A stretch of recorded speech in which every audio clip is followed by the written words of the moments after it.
Hello my dear ones. आज इस video में मैं बात करने वाली हूँ मेल्स के बारे में, ख़ासतौर से उनके इमोशनल एस्पेक्ट के बारे में।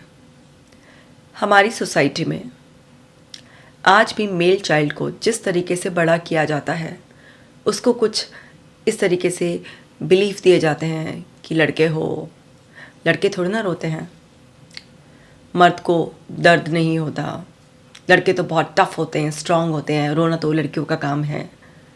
कहीं ना कहीं शुरुआत से ही मेल चाइल्ड की अपब्रिंगिंग में ऐसे फॉल्ट्स होते हैं जिसकी वजह से वो अपने इमोशंस को हाइड करना सीख जाता है, अपने आप को इमोशनली एक्सप्रेस नहीं करता है। शायद उसे एक्सप्रेस करना सिखाते ही नहीं हम, तो उसको कभी राइट वर्ड्स नहीं मिलते हैं। कभी उसको ऐसा लगता है कि अगर मैंने ये बताया, मेरे को ये चैलेंज है, मेरे को ऐसा फील हो रहा है, या मैं इस सिचुएशन को संभाल नहीं पा रहा, तो लोग मुझ पे हंसेंगे कि ये कितना कमज़ोर है, इससे सिचुएशन नहीं संभल रही है, ये बिल्कुल बेकार है।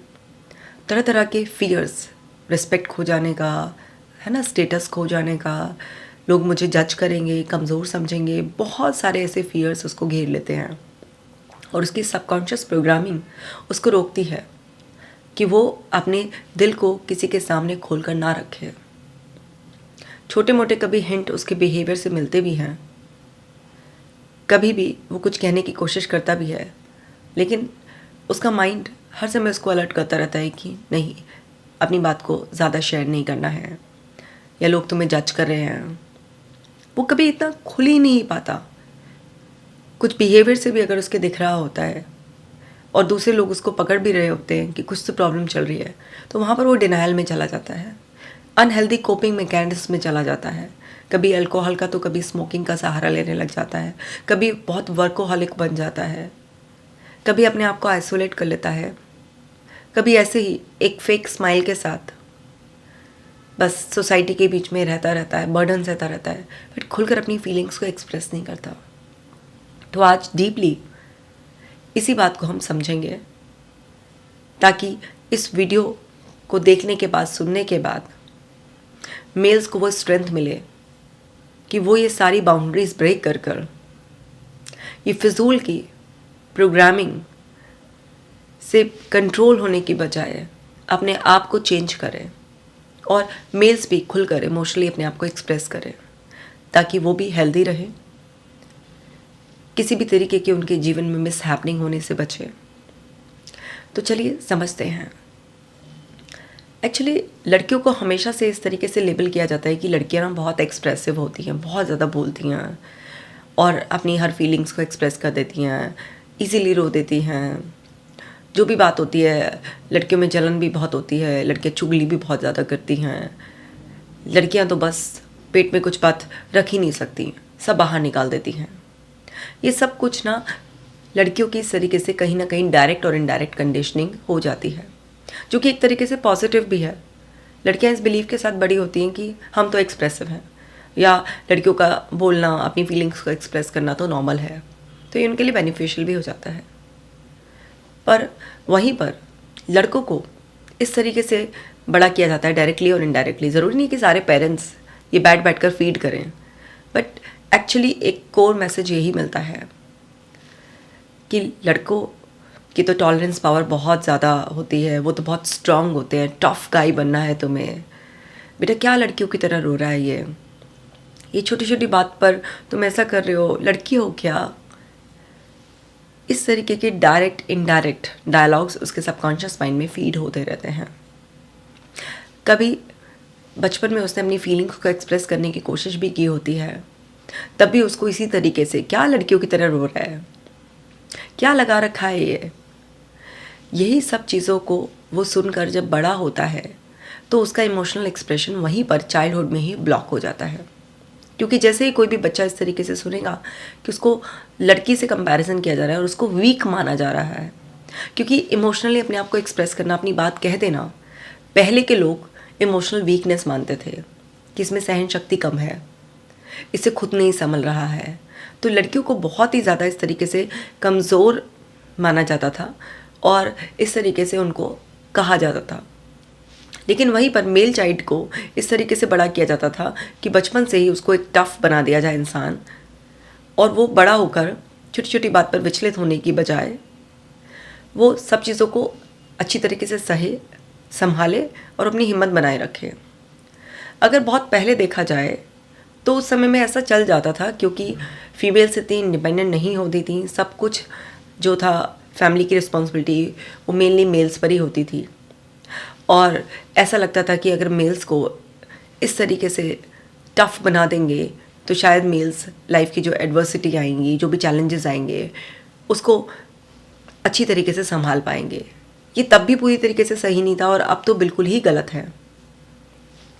लड़कियों को भी गलत ही तरीके से ऐसे कंडीशन किया गया, बट फिर भी उनका बाय डिफ़ॉल्ट अपने आप ही एक फ़ायदा भी हो गया कि उनको ये है कि हाँ ठीक है, रोना, अपनी बातों को कह देना या इधर उधर गॉसिप कर लेना, ये सब कर लेना, चलो नॉर्मल है। और निकला, हमारे अंदर का जो भी इमोशन आया था, उसका बवाल आया था, वो सब निकल गया। एक तरीके से साइलेंटली कथारसिस होता रहता है कि ना, किसी की आपने बुराई कर ली, किसी के बारे में बैठ के गॉसिप कर ली, आप रो दिए, इस तरीके से आप थोड़ा बहुत लाउड हो गए, ये सब चीज़ें। बट मेल्स के लिए ये सब चीज़ें जब उसने बचपन में करने की कोशिश की तो उसको वहीं पर ही बार बार रोका गया, टोका गया, और उसको बार बार फीड किया गया कि ये गलत है, अपने आप को संभालना सीखो, स्ट्रांग बनना सीखो। इस तरीके से वहीं पर ही कंडीशनिंग के लेवल पर गड़बड़ हो गई। और बच्चा जब बड़ा होता रहता है तो उसे समझ में आने लग जाता है कि डिफरेंस मेंटेन करके रखना है, और मुझे लड़कियों की तरह इस तरीके से रोना नहीं है, अपनी बात को इतना ओपनली नहीं कहना है क्योंकि लोग मुझे जज करते हैं। उसको वो नहीं सुनना होता।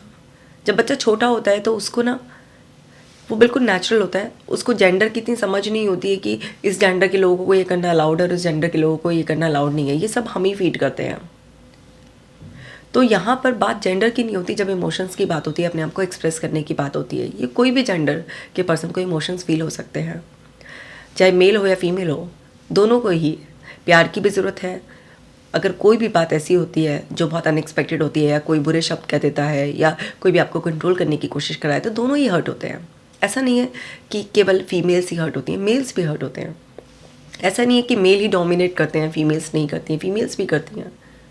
बट यहाँ पर जब परवरिश दी जा रही होती है तो एक मैसेज ऐसा चला जाता है कि जो भी कुछ हो रहा है तुमको उसे संभालना है, सहना है, और खुलकर उस चीज़ को ऐसे एड्रेस करने का स्पेस बहुत ही कम घरों में दिया जाता है, जहाँ पर लड़कों को खुलकर रोने की आज़ादी हो, अपनी बात कहने की आज़ादी हो।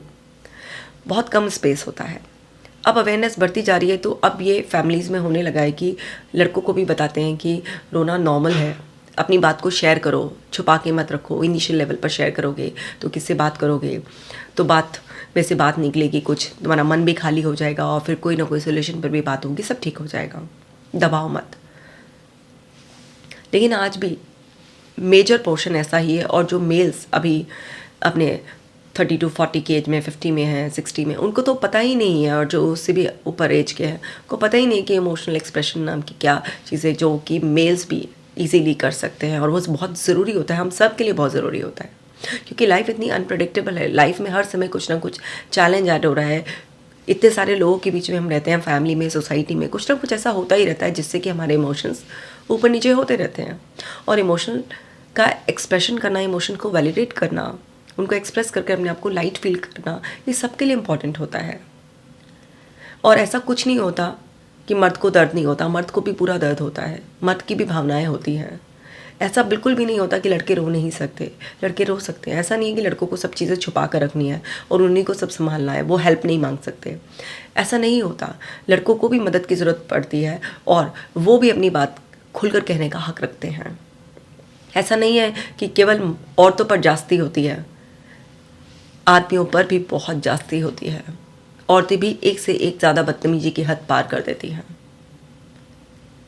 तो सबसे पहले हमें ये समझना होगा कि हमारे आसपास जो बाउंड्रीज़ बनाई हुई हैं, जो बैरियर्स हमारे लिए तैयार कर दिए गए हैं, उसको हमें तोड़ना होगा और हमें अपनी मानसिकता बदलनी होगी। और फिर हम अपनी बदली हुई मानसिकता से अपनी जनरेशन को, सोसाइटी को ये मैसेज दें कि बिल्कुल नॉर्मल है, मेल्स का इमोशनल एक्सप्रेशन बिल्कुल नॉर्मल है। अगर मेल को भी टॉर्चर किया जा रहा है तो उसको भी इनिशियल लेवल पर अपने लिए आवाज़ उठाने का अधिकार है। अब फैमिली के लेवल से शुरुआत होगी, फैमिली में उसको एक कंफर्टेबल, एक सेफ स्पेस मिलेगा जहाँ पर वो रो भी सकता है, अपने दिल की बात कह भी सकता है, तब बात बननी शुरू होगी। जब उसको अपने ही लोग एक्सेप्ट करेंगे और उसको कमज़ोर मानना बंद करेंगे, बल्कि उसको सपोर्ट करेंगे कि हाँ कहो अपनी खुलकर बात, और इसको बिल्कुल नॉर्मल मानेंगे, जेंडर की तरह से नहीं, बस एक ईश्वर की बनाई हुई जीती जागती मूर्त की तरह देखेंगे। ये नहीं कि फीमेल्स के लिए ये करना ठीक है और मेल्स के लिए करना ठीक नहीं है। तो यहाँ पर फैमिली से हम शुरुआत करेंगे, और जो भी मेल्स हैं उनको भी ये समझना है कि फिजूल की चीज़ें जो आपके दिमाग में भर दी गई हैं, इससे आप बाहर निकलिए और अपने अंदर की फीलिंग्स को एक्सप्रेस करना शुरू कीजिए। आपको क्या बात परेशान करती है, क्या चीज़ है जो अंदर अंदर आपको खाए जा रही है, आपको क्या परेशानी हो रही है, आप बहुत स्ट्रेस फील करते हैं, आप बर्डन फील करते हैं, आपको भी किसी की ज़रूरत है कि कोई आपकी रिस्पॉन्सिबिलिटी शेयर करे, किसी से डीप इमोशनल कनेक्शन की ज़रूरत है, अपने कुछ फ्लॉज आपको नज़र आ रहे हैं, आपकी कोई लिमिटेशन है, हर चीज़ के बारे में आप खुलकर बात कर सकते हैं। ये समझिए। हाँ, जब आप अपने आप को एक्सप्रेस कर रहे हो तो ज़रूर ये देख लें कि जिस पर्सन के सामने आप एक्सप्रेस कर रहे हैं उसकी एक्सेप्टेंस का लेवल क्या है, उसकी खुद का अंडरस्टैंडिंग लेवल क्या है। क्योंकि अगर आप किसी भी टॉक्सिक पर्सन के सामने, किसी नार्सिसिस्ट पर्सन के सामने, किसी भी नॉन सपोर्टिव पर्सन के सामने, या किसी भी ऐसे पर्सन के सामने जो खुद को ही संभालने लायक नहीं है, जिसके बहुत ही डिस्टॉर्टेड बिलीफ है, जो बहुत हार्ड कोर इस तरीके की विचारधारा के साथ बड़ा हुआ है कि नहीं ये मर्दों के लेवल पर सब कुछ गलत है, उसके सामने अगर आप एक्सप्रेस करेंगे तो आपको कभी भी सेफ एनवायरनमेंट नहीं देगा, वो आपके इमोशंस को कभी भी वैलिडेट नहीं करेगा और आपको कभी भी इनकरेज नहीं करेगा कि आप अपने आप को एक्सप्रेस करें। वहाँ से आपको और बहुत ज़्यादा फ्रस्ट्रेशन मिलेगी, रिजेक्शन मिलेगा, आपके फियर्स और ज़्यादा बढ़ जाएंगे, फ़ायदा नहीं होगा, नुकसान होगा। अगर आपके पास ऐसा कोई पर्सन नहीं है तो आप किसी प्रोफेशनल के सामने अपने आप को एक्सप्रेस करें। हेल्प लेने में कोई बुराई नहीं है, हेल्प लेना एक ब्रेवरी का साइन है। ये लाइफ इतनी प्रीशियस है, इसको तिल तिल करके ख़राब करने की बजाय जो भी चैलेंजेस आ रहे हैं उसको किसी से शेयर करके अपने ओवरवेलमिंग इमोशंस को एक्सप्रेस कर कर इस लाइफ को रीडिज़ाइन करना, ये एक बहुत ही इंपॉर्टेंट डिसीजन है और बहुत ही करेजियस डिसीजन है, बहुत ही वाइज डिसीजन है। किसी के लिए भी किसी भी बाउंड्रीज में बंद कर आपको इस प्रीशियस लाइफ को ख़राब नहीं करना है, क्योंकि आज भी बहुत सारे मेल्स इस तरह से सफोकेट होकर, बहुत लंबे समय तक टॉर्चर होकर, घुट घुट कर अंदर अपनी जान तक दे देते हैं। एक प्रीशियस लाइफ सिर्फ इसलिए ख़त्म हो गई कि वो सही समय पर अपने आप को एक्सप्रेस नहीं कर पाए, उन्हें तरह तरह के फियर सता रहे थे, उनकी हालत बहुत ज़्यादा बुरी हो गई थी। सबसे पहले आप डिसीजन लीजिए कि आपकी प्रीशियस लाइफ है, आपको किसी से कोई सर्टिफिकेट वैलिडेशन नहीं चाहिए कि क्या सही है क्या गलत है। आप एक इंसान हैं, जेंडर से ना देखकर एक इंसान के नाते देखिए, और हम सभी इंसानों को अपने आप को एक्सप्रेस करने की एक नीड होती है। ऐसे बहुत सारे मोमेंट्स आते हैं हमारी लाइफ में जहाँ पर हमें खुद को एक्सप्रेस करना होता ही है। और दूसरा, हमें सोसाइटी के लेवल पर भी बहुत चेंज करने होंगे, फैमिली के लेवल पर, अपनी सोच के लेवल पर चेंज करने होंगे कि अगर कोई भी पर्सन अपने आप को शेयर करना चाहता है तो उसको एक फ्री स्पेस मिलना चाहिए, उसको अच्छे से सुनना चाहिए, उसको समझना चाहिए। क्योंकि कोई भी इंसान जो एक्सप्रेस कर रहा है वो उसके अंदर से वो जो फील कर रहा है, जो सोच रहा है, जो उसके बिलीफ बन गए हैं, जो आजकल उसके साथ हो रहा है, जो भी वो सफ़र कर रहा है, वो सभी का एक रिफ्लेक्शन है। तो किसी को बहुत अच्छी तरीके से सुनकर, उसके इमोशंस को वैलिडेट कर कर, उसको एक्सेप्ट कर कर, उसको एक सेफ्टी की फीलिंग के साथ फिर आप उसको उस फेज से बाहर निकलने का रास्ता दिखाते हैं तो वो पर्सन बहुत आसानी से बाहर आ जाता है। हम साइकोलॉजिस्ट, थेरेपिस्ट लोग यही तो करते हैं, सामने वाले को एक्सेप्ट करते हैं, उसके लिए एम्पैथेटिक होते हैं, उसके इमोशंस को अंडरस्टैंड करते हैं, वैलिडेट करते हैं, उसको एक सेफ कंफर्टेबल स्पेस देते हैं, नॉन जजमेंटल एटीट्यूड से उसके साथ एक कनेक्टिविटी बनाते हैं, और फिर धीरे धीरे उसका फोकस प्रॉब्लम से सोल्यूशन पे शिफ्ट करते हैं। जो डैमेज ऑलरेडी हो गया है उसको रिपेयर करते हैं और उस पर्सन के साथ इस ब्यूटीफुल ट्रांसफॉर्मेशन जर्नी को एक एम्पैथेटिक वे में, एक सपोर्टिव वे में पूरा करते हैं। ये सब आप घर पर भी कर सकते हैं, सिर्फ ये मानते हुए कि कोई भी जेंडर का पर्सन होता है और सबको अपना इमोशनल एक्सप्रेशन करने की आज़ादी है। जितना आप कॉन्फिडेंस देंगे, जितना आप किसी पर्सन से बातचीत करने का एक आदत सी बना लेंगे कि आपको रोज़ाना फैमिली का एक क्वालिटी टाइम एक दूसरे के साथ स्पेंड करना है, जिसमें आपको अपनी भी फीलिंग्स शेयर करनी है, सामने वाले को भी मौका देना है कि वो भी अपने आप को शेयर कर सके। और उस टाइम मीनिंग नहीं देना है, जज नहीं करना है, अपनी सोच बनाकर नहीं बैठ जाना है ताकि वो पर्सन फिर पार्टिसिपेट ही करना बंद कर दे। क्योंकि हर लड़का शुरुआत में, आपने देखा होगा कि छोटे लड़कों को रोते हैं ना कितना खुलकर, उनका कोई टॉय ले ले या उनको कोई मार दे या कोई भी उनकी बात ना माने, कुछ भी उनको डिस्कम्फर्ट हो, तो आप किसी छोटे लड़के को देखो, वो रोता है, यानी कि उसको रोना आता है। उसके अंदर भी सब वही होता है जो किसी फीमेल चाइल्ड के अंदर होता है। बट जैसे जैसे वो बड़ा होता है, वो सुनता है क्या लड़कियों की तरह रो रहा है, क्या छोटी छोटी बातों पर ऐसा फील कर रहा है, बहुत ही कमज़ोर है। वो ऐसा सुनते सुनते उसके इमोशंस ब्लॉक होने लगते हैं। तो जो नेचुरली उसको करना आता है, अपने आप को फ्री करना, वो शेयर करना बंद कर देता है, वो रोना बंद कर देता है। वो बस जो भी कुछ सह रहा होता है उसे अंदर अंदर सप्रेशन उसके भरता चला जाता है और वो ऐसे ही बड़ा होता है। तो आप सेफ स्पेस दें एक दूसरे को घर में, एक टाइम सेट करें कि आप डेली बेसिस पर करें तो बहुत ही अच्छी बात है कि आप रोज़ाना का किसी का हालचाल पूछें, दिन भर में क्या हुआ, कैसा फील कर रहा है, उसकी थोड़ी बॉडी लैंग्वेज पर ध्यान रखें, वो किस तरीके के वर्ड्स यूज़ कर रहा है, किस चीज़ को रिपीट कर रहा है। इन सब चीज़ों पर अगर आप ध्यान रखेंगे तो आप आसानी से किसी पर्सन को एक सेफ स्पेस दे पाएंगे, उसी दिन अपने आप को वेंट आउट करने का, अपने अंदर की जो भी उसके अंदर बिल्डअप हुआ है नेगेटिव इमोशंस, उसे रिलीज़ करने का।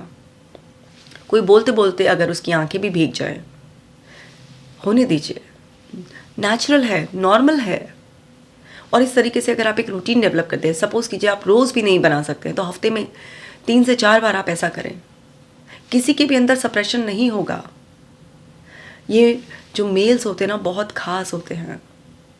आज फीमेल्स बहुत स्ट्रांग हो गई हैं, पर इसका मतलब ये नहीं है कि फ़ीमेल को इतना स्ट्रांग बनाने के लिए एफर्ट्स किए जाएं, कैंपेनिंग हो, सब नारी सशक्तिकरण की बात हो। इसका मतलब ये नहीं है कि उनको मेल्स पर हावी होना है, डोमिनेट करना है।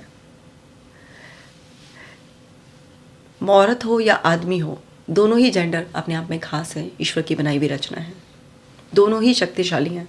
हाँ, पहले स्त्रियाँ थोड़ा कमज़ोर वर्ग में थी, अब धीरे धीरे उनको शक्ति के रूप में एक्चुअल में डेवलप किया जा रहा है। जो हमारी संस्कृति है कि नारी को शक्ति कहा जाता है, देवी की पूजा करते हैं, तो पहले फीमेल्स को थोड़े कमज़ोर नज़रिए से देखा जाता था, आज उनको मजबूत किया जा रहा है।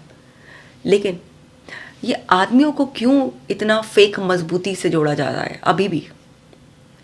जैसे फीमेल्स के लिए चेंज आया है, इस तरह से मेल्स के लिए भी चेंज आना चाहिए कि भाई आप अपने अंदर के उस फेक एटीट्यूड को छोड़ो, जहाँ पर आपको हर वक्त अपने आप को स्ट्रांग दिखाना है, सब संभालने वाला दिखाना है, सब सहने वाला दिखाना है। कोई ज़रूरत नहीं है इसकी। आज जब लड़कियों को पढ़ा लिखा कर स्ट्रांग बनाया जा रहा है, वो भी बिजनेस कर रही हैं, जॉब कर रही हैं, फाइनेंशियली इंडिपेंडेंट हो रही हैं, तो वो रिस्पॉन्सिबिलिटी भी तो शेयर करें फैमिली की। सारा बर्डन आपको झेलने की ज़रूरत नहीं है। जब हम मेल डोमिनेंस की बात करते हैं कि मेल को डोमिनेट नहीं करना चाहिए, चिल्लाना नहीं चाहिए, हाथ नहीं उठाना चाहिए, तो वहीं पर फीमेल को भी ये अपनी तहजीब रखनी चाहिए कि आप 4 पैसे कमाने लगी हैं, पढ़ लिख गई हैं, आपको मेल को डोमिनेट नहीं करना है, उसको सुनाना नहीं है कि मैं कमाती हूँ, मैं ये कर रही हूँ, मैं वो कर रही हूँ।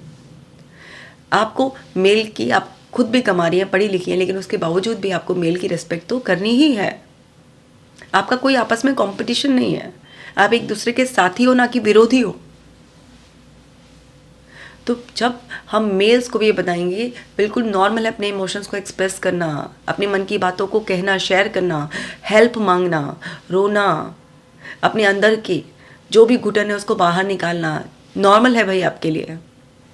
जब हम उनके लिए भी ये सारे पॉजिटिव चेंजेस करेंगे, जितने एफर्ट्स हमने दूसरे जेंडर को एम्पावर करने के लिए किए हैं, मेल्स को भी इस तरीके से इमोशनली और इंडिपेंडेंट करने के लिए, मेल्स को भी इमोशनल और स्ट्रॉन्ग करने के लिए, मेल्स के इमोशनल क्वोशंट पर काम करने के लिए जब हम ये भी चेंजेस लाएंगे, तब इस तरीके के प्रोग्राम्स और ज़्यादा होंगे, और ज़्यादा इस तरीके के उनको इनकरेजमेंट मिलेगा, तब जाकर मेल्स कंफर्टेबल फील करेंगे और उनके लिए एक नॉर्मल होगा अपनी फीलिंग्स को एक्सप्रेस करना। अदरवाइज क्योंकि उन्होंने कभी एक्सप्रेस करा नहीं होता तो उनको कई बार पता ही नहीं चलता कैसे एक्सप्रेस करें।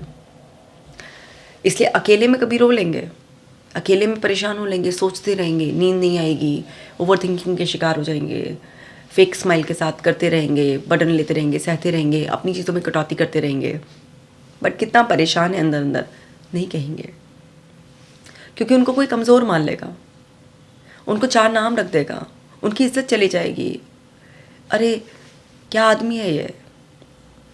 तो उनको तरह तरह के इतनी सारे उनके दिमाग में बैरियर्स होते हैं, नहीं कह पाते हैं, और बड़ा दुख होता है। मैं तो इस तरीके के केसेस बहुत देखती हूँ जहाँ पर मेल्स फीमेल्स की डोमिनेंस का शिकार होते हैं, घुटते रहते हैं पर सहते रहते हैं, बच्चों के लिए, समाज के लिए, माँ बाप के लिए, बहुत सारी चीज़ों के लिए मेल्स भी, बहुत सारी ऐसे मेरे पास तमाम केसेस आए हैं जहाँ पर एक फ़ीमेल थी, उस फीमेल ने अपने हस्बैंड को इतनी बुरी तरीके से डोमिनेट कर रखा था कि वो अपने माँ बाप के लिए 100 रुपये के फल भी नहीं खरीद सकता था आदमी। अगर 100 रुपये भी, 50 रुपये भी कहीं खर्च कर दिए अपने माँ बाप पर या भाई बहन पर, तो वो औरत इतना कलेश करती थी, इतना कलेश करती थी, गालियाँ देना, चिल्लाना, मैं मर जाऊँगी, मैं कट जाऊँगी और तेरे को फंसा के चली जाऊँगी, फांसी पे लटक जाऊँगी, वीडियो बना जाऊँगी, इस तरीके से उसको परेशान करती थी। शादी के शुरुआती साल में ही 2 बच्चे हो गए थे। वो आदमी इतना फंसा हुआ महसूस करता था कि घर की ये जो बात है बाहर जाएगी, क्या समाज में इज्जत रह जाएगी, अगर इसने सच में ये सब कुछ कर लिया तो बच्चों का क्या होगा, मैं फंस जाऊंगा, मैं जेल चला जाऊंगा, बच्चे बिल्कुल बर्बाद हो जाएंगे। उसे तरह तरह की इतनी मानसिक प्रताड़नाएँ देती थी। वो इतना सहता गया, रात को नींद आनी बंद हो गई, हर समय दिमाग में वही सब चलने लगा, दिल की धड़कन बढ़ी हुई रहती थी, इतना एंग्जाइटी, काम करने में मन नहीं लग रहा था, घुटता रहता था, क्योंकि ज़रा सा भी कुछ कहे तो वो औरत उसके ऊपर और ज़्यादा हावी होने की कोशिश करती थी। वो अपने मायके से थोड़ी पैसे वाली थी, तगड़ी थी थोड़ी ना, सपोर्ट था उसके भाइयों का और उन सब का, और इधर थोड़ा फाइनेंशियली डाउन। इतना ये आदमी जो था ये भी सीधा था, कभी अपनी बातें ऐसे कही नहीं, कुछ नहीं, अंदर अंदर घुट घुट के मानसिक रोगी हो गया। जब बिल्कुल ही बर्दाश्त नहीं हो रहा था तब चुपचाप से अपना इलाज कराने के लिए इसने शुरुआत की कि अब उससे बिल्कुल बर्दाश्त नहीं होता, मेरे मन में आत्महत्या के विचार आ रहे हैं। इतना बुरी तरीके से डोमिनेट कर रखा था एक औरत ने, इतना ज़्यादा सता रखा था। और ये एक नहीं, ऐसे बहुत सारे केसेस आते हैं। एक मेरे पास मेल आए तो वो बहुत ज़्यादा डिप्रेशन का शिकार हो चुके थे, नींद वींद भी कुछ नहीं आती थी उनको, बहुत ज़्यादा घबराहट रहती थी उनको, बहुत परेशान रहते थे, और मुझसे आके बोलने लगे, मैडम मेरा कभी कभी ऐसा दिल करता है कि खूब रो, और सालों से कर रहा है मेरा मन, बट मेरे से रोया ही नहीं जाता, मेरे अंदर बहुत कुछ भरा हुआ है लेकिन मैं रो नहीं पाता, मैं चाहता हूँ कि मैं रो, मैं अपनी मन की बात नहीं कह पाता।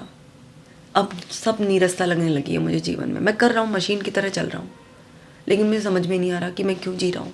कभी कभी तो मन करता है कि कहीं जाके कूद जाऊँ, फिर सोचता हूँ कि पीढ़ियों तक कलंक लग जाएगा मेरे परिवार पे, किसने आत्महत्या की थी, क्या होगा मेरे बच्चों का, क्या होगा मेरे परिवार का। मैं अपनी बात कह ही नहीं पाता। तो मैंने पूछा उनसे, भाई आप अपनी बात क्यों नहीं कह पाते? कोई भी अपनी बात कह सकता है, आप क्यों नहीं कह पाते? कह रहे मैडम कभी कही नहीं, किसी ने पूछा ही नहीं हमारे मन की बात। बचपन से हमने तो यही देखा है, अपने पिताजी को भी, दादाजी को भी, चाचा को भी, ताऊ को भी, सबको यही देखा है कि आदमी अपने कभी मन की बात कहते ही नहीं। कभी हमारी अम्मा, हमारी मम्मी वगैरह ये सब कहती भी थी तो हमारे ताऊ जी, हमारे दादाजी कहते थे, देखिए औरतें फिर बड़बड़ करने बैठ गई, देखिए औरतें फिर से चुगली करने बैठ गई, इनका तो औ करके रोने का ही काम है। इस तरीके से कि यही सब सुना है। हमने तो आदमियों को कभी अपनी मन की बात कहते भी नहीं देखा कि हमारे घर में कोई भी परेशानी होती थी, कभी मेरे दादा, ताऊ, चाचा, कोई मेरे पापा कुछ परेशान भी होते थे तो बस वो कभी किसी से कहते ही नहीं थे, बस अपने काम धंधे में लगे रहते थे। हमने दादाजी को हुक्का पीते हुए देखा है, ताऊ जी हमारे बहुत बीड़ी सिगरेट पीते थे, पापा मेरे शराब पीते थे, ये सब करते थे और बस अपना सो जाते थे। कि कभी कभी मेरा भी मन करता है कि सब गम को भुलाने की वो है कि शराब, कि मैं भी शराब पीना चालू कर दूँ, कि ये दिमाग मेरा शांत नहीं होता कई बार और कह पाते नहीं मैं। तो ऐसा मन करता है कि शराब पीऊँ और बेसुध होकर सो जाऊँ, लेकिन क्योंकि पी नहीं है और बच्चे हैं मेरे पास, तो मुझे इससे भी डर लगता है कि एक बार मुझे पी लिया और आदत बढ़ गई तो क्या होगा, और जो समाज में मेरी थोड़ी इज्जत है वो भी मिट्टी में मिल जाएगी। तो मुझे समझ ही नहीं आ रहा मैं क्या करूँ, अब मुझसे बर्दाश्त नहीं हो रहा था। तो मैंने आपकी वीडियो देखी तो सोचा कि आपसे बात कर लूँ। ये देखिए, ये है हमारे समाज में पुरुषों की हालत कि कह नहीं पाते हैं। वहीं पर एक और उदाहरण देती हूँ। एक सज्जन मेरे पास आए, वो भावुक हो जाते थे तो रो देते थे। उन्होंने बहुत बार अपनी पत्नी से कहा कि मुझे समय दिया करो, मुझे तुम्हारे प्यार की ज़रूरत है। वो अपनी पत्नी से खुलकर अपनी नीड्स को एक्सप्रेस करते थे, बट उनकी पत्नी जब वो रोते थे उनको बहुत ज़्यादा कमज़ोर मानने लगी कि क्या ये तुम ऐसे रोने लग गए हो। वो इतना ज़्यादा जलील कर देती थी कि तुम में जनानी बात कहाँ से आ गई। अब एक आदमी अगर वो रो रहा है, वो अपनी नीड्स को एक्सप्रेस कर रहा है और आप उससे कह रहे हो जनानी बात कहाँ से आ गई है, तो उसको कितना अजीब सा लगेगा। बोलने लगे कि वो मेरे को खुलकर कुछ बात ही नहीं कहने देती थी, तुम तो औरतों की तरह चुगली कर रहे हो बैठकर, तुम मर्द हो क्या हो, तुम्हें जरा सी भी अपनी मर्दानगी रखनी नहीं आती। अब इसमें मर्दानगी रखने वाली कौन सी बात हो गई। एक आदमी अपनी नीड्स को एक्सप्रेस कर रहा है, अपनी वांट्स को एक्सप्रेस कर रहा है, और आप उसे शुरू से पैसों के लिए प्रताड़ित कर रहे हो। जितना भी कमा के ला रहा है आप उसकी बेइज्जती कर रहे हो। फिर धीरे धीरे आपने उससे दूरी बनानी शुरू कर दी। वो आदमी आपको समझाने की कोशिश कर रहा है बात कह कर कि भाई मैं अपना बेस्ट दे रहा हूँ, जितना मैं कमा सकता हूँ वो ला रहा हूँ, सब तुम्हारे हाथ पे रख रहा हूँ, तुम्हारी ज़रूरतें शौक़ पूरी करने के लिए अपने आप को पूरी तरह से गला रहा हूँ, लेकिन तुम्हारे ख्वाब हैं कि पूरे ही नहीं होके दे रहे हैं, और तुम उस वजह से मुझे रिजेक्ट कर रही हो, मुझसे दूरी बना रही हो, शारीरिक, मानसिक, भावनात्मक, हर तरीके की। मुझे तुम्हारी ज़रूरत है। एक वो आदमी देखिए वफादारी से आप ही के पीछे है, वो आप ही से वो अपने मन की बात कह रहा है, रो रहा है, गिड़गिड़ा रहा है आपके सामने कि रिश्ते को ठीक करो, पैसे को इतना बड़ा मुद्दा मत बनाओ, मुझे तुम्हारी ज़रूरत है। हो सकता है तुम्हारा प्यार और सपोर्ट मिले तो शायद मैं फाइनेंशियली और अच्छा कर पाऊँ, लेकिन आप उसे जनाना इस तरीके से करके और उसको इस तरीके से प्रताड़ित कर रहे हो। तो क्या हुआ, उन्होंने भी उसके सामने रोना कहना बंद कर दिया, और जब जो उनका एक तरीके से कोपिंग मैकेनिज्म था उसको ही ब्लॉक कर दिया, तो बहुत ही ज़्यादा वो और ज़्यादा परेशान हो गए। अपनी दुकान पर और ज़्यादा लंबे समय तक बैठने लगे। धीरे धीरे उन्होंने सिगरेट शुरू कर दी। इस तरीके की चीज़ें करते करते करते करते बीमारी का शिकार हो गए। डायबिटीज़ उनको हो गया, ब्लड प्रेशर की प्रॉब्लम उनको हो गई, नींद नहीं आती थी उनको भी, इस तरीके की परेशानी होने लगी। तो ये अब्यूज़ ना आदमियों के साथ बहुत घरों में हो रहा है। ये बहुत गलत है। जो औरतों की गलतियां हैं वो 3-4 मेन गलतियां हैं। वो ये तो सोचती हैं कि खुद हम एक्सप्रेस कर लें अपने आप को। भाई पति को भी एक्सप्रेस करने दो।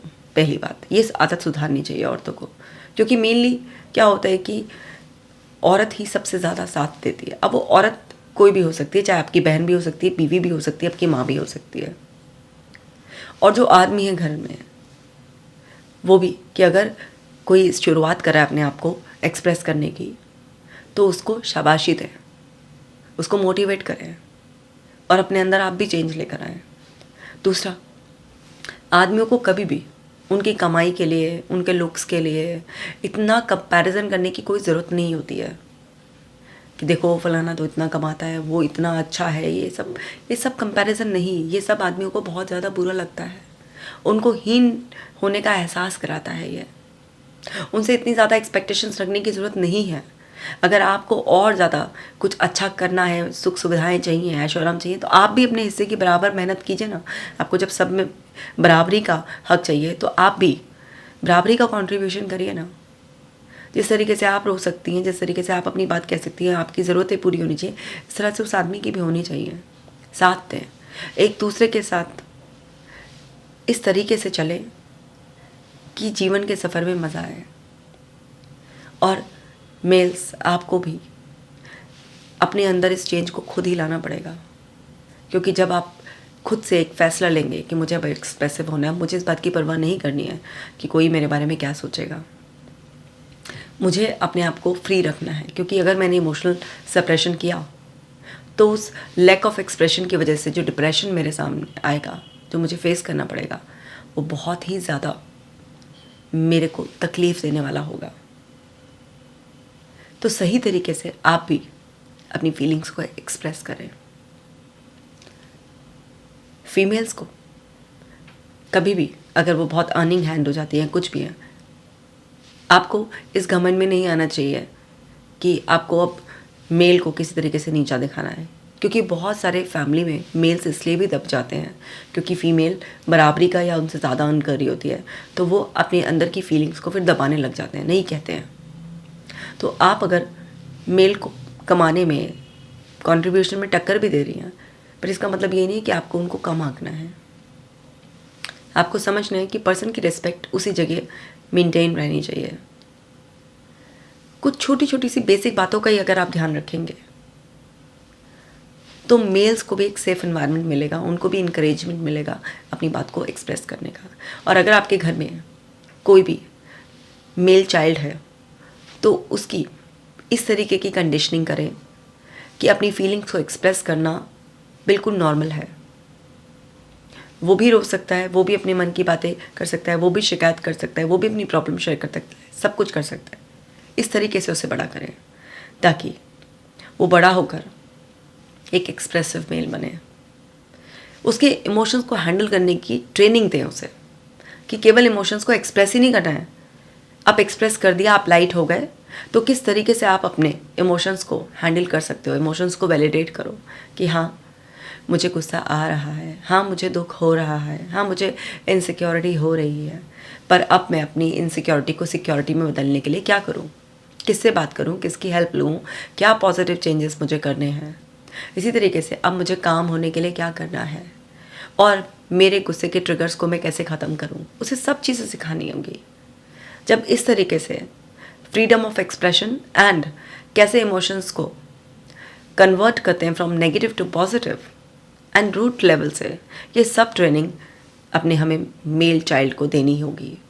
अब मेल चाइल्ड का मैं नाम ले रही हूँ, इसका मतलब ये नहीं कि फ़ीमेल को नहीं देनी है, मतलब चाइल्ड को देनी होगी, मेल हो या फीमेल हो। बचपन से दोनों को इस तरीके की ट्रेनिंग देनी होगी। जो बचपन में चाइल्डहुड ट्रेनिंग के नाम पर भेदभाव है, इसे ख़त्म करना होगा। और जो ऑलरेडी अब अडल्ट मेल हैं उनको चेंज होना थोड़ा सा मुश्किल लगता है, चैलेंजिंग लगता है कि अभी तक ये सब नहीं किया तो बड़ा अजीब सा लगेगा, बट कोशिश करेंगे ना तो सब हो पाएगा। करना है आपको इनिशियल लेवल पर। अगर आप फैमिली के साथ कंफर्टेबल नहीं है तो किसी प्रोफेशनल के साथ करिए, बट अपने आप को खुलकर एक्सप्रेस कीजिए, क्योंकि आपकी लाइफ बहुत प्रीशियस है। ना इसे बीमारी से ख़राब करना है और ना ही इसे अपनी जान देकर गंवाना है। आप बहुत ख़ास हैं, बहुत प्रीशियस हैं। आपको पूरा अधिकार है अपने आप को लाइट फील कराने का। आपको अनकंडीशनली एक्सेप्ट किया जाएगा, आपको भी सपोर्ट किया जाएगा, आपको भी सेफ एनवायरनमेंट दिया जाएगा। सो आज की वीडियो में इतना ही। इस वीडियो को सब लोगों के साथ शेयर करें ताकि मेल हेल्थ अच्छी हो सके, वो खुलकर अपने आप को एक्सप्रेस कर सके, और जो मेल्स दबकर इस तरीके से अपनी जान गंवा देते हैं उनकी प्रीशियस लाइफ बच जाए। मैं मिलूँगी आपसे नेक्स्ट वीडियो में। तब तक आप अपना खास ख्याल रखना और कमेंट कर ज़रूर शेयर करना आपके क्या व्यूज़ हैं इस पर, और केजे टॉक्स को भी सब्सक्राइब कर लो। Take care.